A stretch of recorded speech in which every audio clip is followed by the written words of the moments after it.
हमें पार्टी का सीन दिखा रहता है और वहां पर बहुत ज्यादा लोग थे और तभी हमारी एलिस, एडविन और मिकाएल दोनों का हाथ पकड़ के पार्टी में आती है। तो सब लोग उन्हीं देख रहे थे, तो सब लोग की नजरें उन्हीं पर थी। तो हमारी हीरोइन सोचती है सब लोग इन दोनों की ब्यूटी से बहुत ज्यादा ब्लोन अप हो गए होंगे, है ना, ये दोनों कितने ज्यादा प्यारे हैं ना। तो तभी उनमें से एक लड़की कहती है ये एक साथ दो पार्टनर्स को ले आई, ये कितना ज्यादा बुरा लगता है ना, पूरी हिस्ट्री में कभी ऐसा नहीं हुआ। तो तब दूसरी कहती है लेकिन ये लड़की, ये तो उसी औरत की बेटी है ना जिसने पुरानी डचेस का कत्ल किया था, और ऑफ कोर्स ये उसकी ब्लड लाइन से है ना, इसीलिए इसका एटीट्यूड बिल्कुल ऐसा ही है और इसने इन दोनों को काबू किया होगा ना।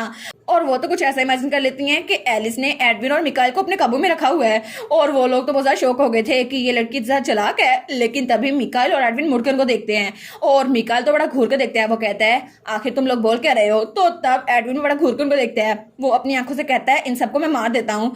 लेकिन हमारी एलिस वो तो आगे चली गई थी और मिकाएल और एडविन तो पीछे सबको घूरी जा रहे थे। और तभी उसको ऋषि नजर आती है, उसके डांस टीचर। वो कहती है लेडी वान आप कैसी हैं। तो वो कहती है आप तो बहुत अच्छी लग रही हैं, क्या आपकी हस्बैंड है ये। तो वो कहती है जी जी ये मेरे हस्बैंड है, इनसे मिले। तो उसका हस्बैंड अपने आप को इंट्रोड्यूस करवाता है, वो कहता है मेरा नाम है रेमंड इवान। तो हमारी एलिस अपने आप को इंट्रोड्यूस करवाती है, वो कहती है आपसे मिलकर बहुत ज्यादा खुशी हुई, मेरा नाम है एलिस गार्नेट। तो तब वो कहती है एडविन मिकाएल इधर आओ ना, मैं तुम्हें किसी से मिलवाती हूँ। और तब उन दोनों को ऋषि और उसके हस्बैंड से मिलवा रही थी। लेकिन वो सोचती है ओरिजिनल स्टोरी में तो रेमंड इवान वो भी एडविन का विक्टिम बन चुका था और उसने ऋषि को बचाने की कोशिश की थी जो अपने भाई की वजह से मरने वाली थी। लेकिन तभी वो एक तरफ देखती है और वो सोचती है इस जगह पर पता नहीं कितने सारे लोग हैं जो ओरिजिनल स्टोरी में मर चुके थे, लेकिन अभी पता नहीं ओरिजिनल स्टोरी के आखिर में कितने लोग जिंदा बचे थे, और अब तक तो सारी जिंदा हैं। तो तभी वो कहती है ऐसा लगता है कि आप एल्गर फैमिली के बेटे हैं ना, ड्यूक एस्टेबान के पर्सनल डॉक्टर। तो तब ऋषि उसकी तारीफ कर रही थी, वो कहती है मिकाएल आप तो सबसे यंगेस्ट जीनियस डॉक्टर है ना जिसके पास डिग्री है। वो कहता है नहीं नहीं मैं इतना भी ग्रेट नहीं हूँ, और दिल में सोचता है मैं इतना टैलेंटेड नहीं हूँ लेकिन बाकी सारे के सारे स्टूपिड हैं। तो हमारी सोचती है मैं इसकी सोच पढ़ सकती हूँ। तो तभी उसके पास एडविन आता है, तो वो कहती है क्या हुआ एडविन। लेकिन तभी वहां पर दो लोग और आते हैं, एक बाप और बेटी, और वो लोग बहुत ज्यादा प्यारे लग रहे थे। तो हमारी एलिस उनको देखती है, वो सोचती है अनबिलीवेबल। तो तभी उनमें से जो फादर था वो कहता है रेचल मैं देखना चाहता हूँ आज होता क्या है। तो तभी वो लड़की कहती है ओ माय गॉड डैड, सब लोग सुन सकते हैं आप क्या कह रहे हैं, वैसे भी मैं पहली बार यहाँ थोड़ी ना आई हूँ। लेकिन तभी वो पीछे मुड़कर देखती है, तो तब हमारी एलिस तो भाग के वहां पर आ रही थी। वो कहती है डियर कस्टमर आप यहाँ पर आ गई। तो वो लड़की बड़ी खुश हो गई थी, वो कहती है ओ माय गॉड मुझे यकीन नहीं होता कि मैं आपसे यहाँ पर मिल रही हूँ मैनेजर। और दोनों एक दूसरे के गले लग गई थी। तो दोनों कहती हैं कस्टमर मैनेजर, लेकिन उनको सारे के सारे देखने लग जाते हैं। तो तभी वो थोड़ा तमीज से पीछे होती हैं और तब एक दूसरे को इंट्रोड्यूस करवाती हैं अपने आप को। तो हमारी एलिस कहती है मेरा नाम है एलिस गार्नेट। तो वो कहती है मेरा नाम है रेचल विगमैन। और वो दोनों सोचती हैं ठीक है हमें थोड़ा पोलाइट होना होगा। और तब हमारी एलिस को याद आता है ये मेरी बेकरी में आई थी और मैंने इसको ब्रेड दिए थे और उसको वो ब्रेड बड़े पसंद आए थे।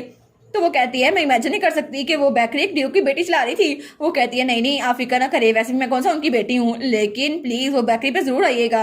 और तभी वो दोनों तो बड़ी खुश थी। लेकिन तभी पीछे से कोई इनको बुलाता है, तो रेचल कहती है अरे हाँ मैंने आपको कहा था ना पिछली बार, आपको देखकर मुझे किसी की याद आती है, तो मैं आपको किससे मिलवाना चाहती हूँ। ये इंसान ये मेरे फादर है, आप दोनों बिल्कुल एक जैसे दिखते हैं क्योंकि दोनों की ब्लू आईज थी। तो रेचल कहती है मुझे लगता है कि हम दोनों लॉ सिस्टर्स हैं, है ना डैड। तो उसका डैड कहता है बस करो रेचल मेरी डिग्निटी खराब ना करो।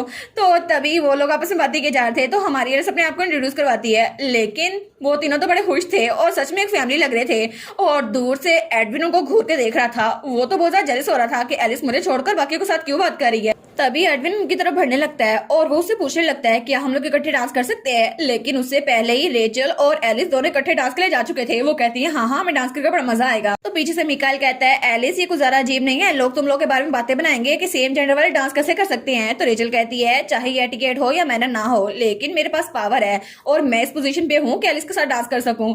और एलिस कहती है हाँ कस्टमर आप तो बड़ी जरा कूल है। और पीछे से उनका डैड उन दोनों को देखता रह जाता है और वो दोनों खुशी खुशी वहां से जा रही थी। तो तब उसका डैड कहता है मुझे पता है ये मेरी बेटी है, लेकिन फिर भी कभी कभी ऐसी बातें करती है, मुझे चुका देती है। और तब पीछे वो दोनों मेल लीड्स मिकाएल और एडविन अकेले रह गए थे और वो दो लड़कियां इकट्ठे डांस कर रही थी बड़ी खुशी से। और एडविन को तो बड़ी जेलसी हो रही थी कि आखिर एलिस मुझे छोड़कर उसके साथ डांस कैसे कर सकती है। तो मिकाएल कहता है ओए अपने दिमाग में बुरी थॉट्स ना लाओ, तुम उसको मार नहीं सकते, और वैसे भी एलिस को जो चीजें पसंद है ना उसको डिस्ट्रॉय ना करो। और क्या सच में ये ट्रस्ट किया जा सकता है। तो एडविन कुछ नहीं बोलता, लेकिन हमारी एलिस तो बड़ी ज्यादा खुश थी और रेचल भी। तो वो कहता है लेकिन इंसानों के बारे में कभी भी कुछ भी हो सकता है। तो मिकाएल कहता है लेकिन एलिस को अगर पता चल गया तुम किस तरह का इंसान हो तो बहुत जरा बुरा होगा। तो एडविन कहता है मिकाएल एल्गर तुमने तो बहुत ज्यादा मेहनत की होगी ना डॉक्टर बनने के लिए, तो जरा अपने काबू में रहो। तो वो कहता है क्या? तब पीछे से लोइस आता है, वो कहता है डियर सर, और उसके कान में कुछ कहता है। तो तब एडमिन बहुत ज्यादा घूर के उसको देखता है और वहां से मुड़ जाता है। तो मिकाइल कहता है क्या हुआ इसको, ये अब कहाँ जा रहा है? लेकिन लोइस और एडमिन वहां से जा रहे थे और तब वो दूर से देखते हैं तो वहां पर उसका फादर था, ड्यूक इस्तबान। लेकिन जब ड्यूक उसको देखते हैं वो उसको स्माइल देता है, लेकिन एडमिन उसको इग्नोर करके वहां चला जाता है। और तब रेचल और एलिस ने डांस खत्म कर दिया था। वो कहती है ठीक है लेडी, मैं दोबारा आपकी बेकरी शॉप में आऊंगी ब्रेड लेने के लिए। वो कहती है हाँ हाँ ठीक है। तो तब वो सोचती है ड्यूक ऑफ विंगमैन है ना, ये तो एम्पर के ग्रैंडसन थे ना, और तब ये बेस्ट कैंडिडेट थे एम्पर के बाद। लेकिन बाद में जब असल स्टोरी में एम्पर मर गया था तो तब मेल लीड को सपोर्ट करने के लिए यही साथ थे, और तब ये खुद पीछे हो गए थे ताकि एडविन एम्पर बन सके। लेकिन वो सोचती है एनीवेज, मुझे पता नहीं था कि मेरी रेगुलर कस्टमर वो ग्रैंड ड्यू की बेटी होगी। तो तब इसको कोई बुलाता है एलिस। तो जब वो पीछे मुड़ के देखती है तो वहां पर मिकाइल था। वो कहती है एल क्या हुआ? वो कहती है क्या तुम मेरे साथ डांस करना चाहते हो? वो कहता है हाँ हाँ, वैसे भी इधर उधर घूमने से अच्छा है ना हम लोग डांस ही कर ले। तो वो कहती है एडविन के बारे में क्या? तो मिकाइल कहता है पता नहीं वो कहाँ चला गया, अलोइस आया था और उसको ले गया। वो कहती है ठीक है, और दोनों डांस स्टार्ट करते हैं। तो मिकाइल कहता है हम लोग जल्दी से डांस स्टार्ट करते हैं, इसको खत्म करते हैं और फिर हमने अपना जो काम करना है वो करते हैं। वो कहती है हाँ हाँ ऑफ कोर्स, हम लोग यही करने के लिए यहाँ पर आए हैं। और तब उन लोगों ने डांस शुरू किया था और 2 मिनट बाद उन्होंने डांस खत्म भी कर लिया था और दोनों ही बड़े खुश थे कि हमने डांस कर लिया है। तो तब वो कहती है ठीक है अब चल के केक खाते हैं जो हम खाने के लिए आए थे। तो मिकल कहते हैं हाँ हाँ केक खाने के लिए तो आए हैं यहाँ पर। तो तब वो लोग केक वाले सेक्शन में आ गए थे। तो हमारी सोचती है रॉयल पैलेस के डिजर्ट तो सबसे ज्यादा डिफरेंट होते हैं, मैं तो बहुत ज्यादा ग्रीडी हो रही थी ये खाने के लिए, और मिकल भी आराम से खा रहा था। तभी वहां पर कोई आकर उसको कहता है एलिस। तो वहां पर एडविन था। वो कहती है एडविन क्या हुआ? तो तब उससे पूछती है तुम कहाँ गए थे? वो कहता है डिप्टी कमांडर मेरे पास आए थे और कुछ अजीब हुआ है। लेकिन तब एलिस के चेहरे पे केक लगा हुआ था तो वो उसके चेहरे से केक साफ करता है। वो कहता है हम थोड़ी हवा लेने के लिए जाएं? वो कहती है हाँ हाँ ठीक है। और तब वो लोग बालकनी में आ गए थे। वो कहती है यहाँ हवा कितनी ज्यादा मजेदार चल रही है ना।